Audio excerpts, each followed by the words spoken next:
Some people are raised in a limited environment. So my dad grew up during the Great Depression back in the 30s. His parents were cotton farmers, and during the Great Depression, they lost all their money when the banks closed. And so my dad, they didn't have money growing up for hardly to have enough food. He could never drink a full glass of milk, and just very extreme poverty. And at 17 years old, nobody in his family, like Victoria said, knew the Lord, but a friend of his in high school had been witnessing to him and just encouraging him. And, that was so far out to my dad because there was just no history of faith. But my dad was walking home from a nightclub at 2 o'clock in the morning, 17 years old, and he felt God drawing him. He didn't even know what it was. He walked into the living room that night, and they did have a family Bible. They may have prayed at Christmas or something, but there was no faith in there. But he opened the Bible, and it fell open to a picture of Jesus standing at a door and knocking. And it said, if anyone, behold, I stand at the door and knock. If anyone opens the door, I'll come in. Well, my dad didn't know anything about religion, but he did know something about opening a door. And so that next morning, he called his friend. They went to church. His friend walked down the aisle, and he gave his life to Christ, the first one in his family. And what's interesting is, 17 years old, God put a dream in my heart that day that my dad would be a pastor one day to thousands of people. And back in the 30s, there wasn't a church of 1,000, church of thousands, but he knew he was supposed to do that. But here's the point I wanted to get to. His parents were great people. They loved God. But they said, basically, John, you can't be a pastor. You don't know how to do anything but pick cotton. He told him he was going to go and, start a church somewhere or go out and start ministering. But they loved him, but they tried to keep him in that same environment.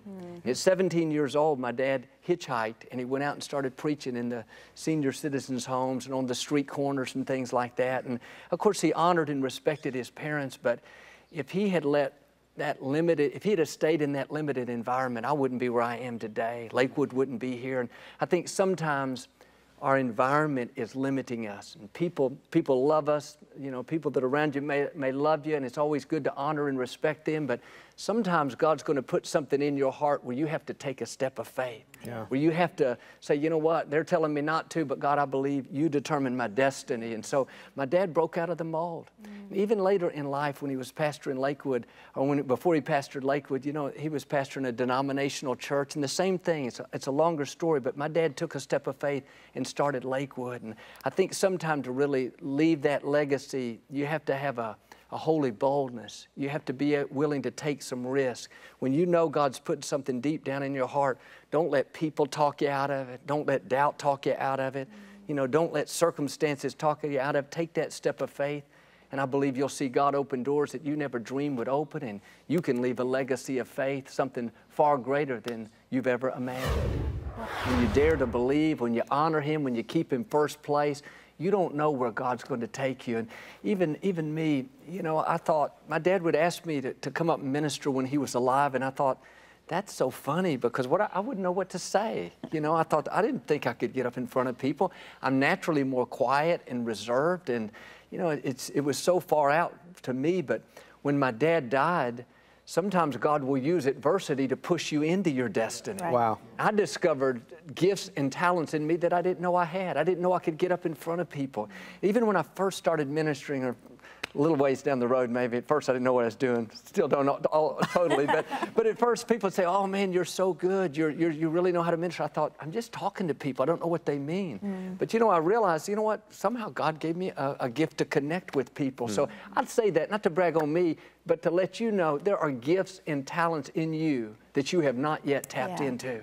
I believe there is potential in you that you're going to see God bring out in a certain way. And I can tell you, you may try to intimidate you. You may feel like you can't do it. But let me tell you, God wouldn't have given you that opportunity if He had not already equipped you and empowered you. Right. When I first started ministering, I was so nervous. I would have to go look in the mirror on Saturday nights and say, Joel, you can do this. You are well able. You are strong in the Lord. Wow. See, I've learned this. You can either talk yourself into your dreams or you can talk yourself out of your dreams. Yeah. I think too many times we're letting those wrong thoughts play. I don't have a big legacy like you, Joel. My dad didn't leave me a church. I don't have all this opportunity. Listen, you have what you need to make a greater difference. So you let that faith rise up in you. And like we're talking about, don't let people talk you out of it. Sometimes well-meaning people can say things. If you let that play over and over, it can keep you from your destiny. You got to tune all that out and say, God, I know you being for me is more than the world being against me. You keep moving forward, and I believe you'll see the goodness of God in great ways. It's easy to get stuck. It's easy to get stuck, but God expects us to be determined. He expects us to use what we have. And you know, it's great when God gives you a vision on the ceiling, but most people don't get that. Right. You know, most people have to step out in faith, and they look at their resources, they look at their ability, and it looks limited. But if God's asked you to do something, He's going to give you that next step. But we have to take that next step. And like Joel said, he had to literally talk himself into it. Because I know how afraid he was. And I know how, you know, when someone pushes you into a swimming pool, you better start swimming or you're going to sink. And, you know, sometimes we find ourselves at a turn of life or a place we didn't expect. And you know what? We've got to start swimming. We've got to just go for it. And we have to have that confidence. And I think another thing, we're talking a lot about legacy and faithfulness, but faithfulness is about consistency. Day in and day out, even if you don't see anything happening, even if you're tired, you know, you have to believe that, you know, your effort, God's going to crown it with success. And so it's just about faithfulness and consistency and getting the right people around you as well. You know, we had good people around us. And so you have to really get yourself in that environment as best as you can. And you have to know that you've got to be your best cheerleader, because you can't expect people to cheer you up. They don't know what you're going through. You know, you've got to be able to, like David, encourage yourself through those difficult times. But the key, again, is moving forward and being consistent. Even when you don't feel like being consistent. You got to show up, at least. If you show up, God will tell you what to do. Just show up, though. Too many people just don't show up. They don't think they have what it takes, but you have to show up. Was there ever a time that you just said, I can't do this?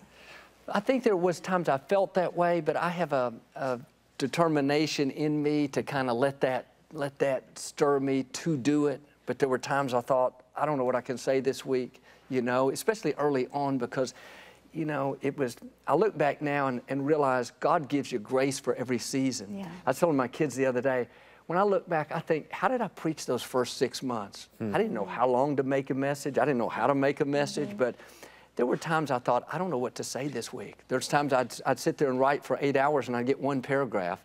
And I thought, man, it's going to take me 7 years to get one sermon. But you know what? You just keep pushing through it. And I think those are all testing times and proving times, and God saying, in a sense, you know, how bad do you want it? Are you going to stick with it? And so even I was talking earlier about the first 12, 13 years of Lakewood, it started with 90 people. It had less than 200 people 12 years later. It didn't grow. And my dad was a great minister. He's a great pastor, and he could preach great sermons. But sometimes you're doing the right thing and you're not seeing growth. Maybe the wrong thing's happening. You think, man, I need to do something different, or God, your blessing isn't on this. But when you know it's what God put in your heart, you just got to keep doing it.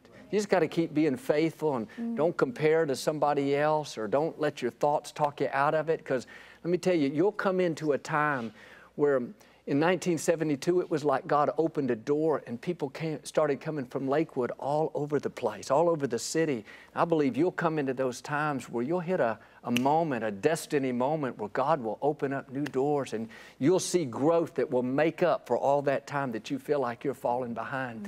Listen, one touch of God's favor can put you 50 years down the road.